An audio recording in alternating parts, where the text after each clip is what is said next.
অবশেষে ফিরে এলো নীলের হারানো স্মৃতি। ভুলে যাওয়া অতীত মনে পড়তেই কেঁপে উঠল নীল। এতদিনের শখ ভুল বোঝাবুঝির অবসান। এবার কি শিমুল ফিরে পাবে তার হারানো সুখের সংসার? এই টানটান উত্তেজনা নিয়ে হাজির হচ্ছে সিরিয়ালের আগামী পর্ব। শুরুতেই একটি লাইক দিন, আর সিরিয়ালের অগ্রিম আপডেট পেতে চ্যানেলটি সাবস্ক্রাইব করে রাখুন। নীল তার হারানো স্মৃতি ফিরে পেতেই মধুশ্রীর সঙ্গে সব কথা শেয়ার করে। সব শুনে মধুশ্রী অবাক, মনে মনে ভাবে, এটা কিভাবে সম্ভব? নীল যদি আমার কাছ থেকে দূরে সরে যায়, সেটা আমি কখনোই মেনে নিতে পারবো না। মধুশ্রী নীলকে বোঝানোর চেষ্টা করলেও নীল কারো কথা না শুনে ছুটে যায় শিমুলের কাছে। শিমুলের রুমে হঠাৎ হাজির নীল। নীলকে দেখেই অবাক শিমুল।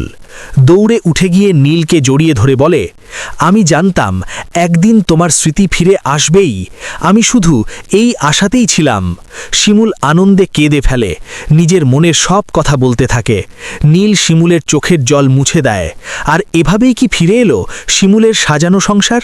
কিন্তু এই পরিস্থিতিতে মধুশ্রী কি করবে? নতুন কোনো চক্রান্তের পথে হাঁটবে কি সে? সব জানতে হলে চোখ রাখুন সিরিয়ালের পরবর্তী পর্বে। লাইক, কমেন্ট আর সাবস্ক্রাইব করতে ভুলবেন না।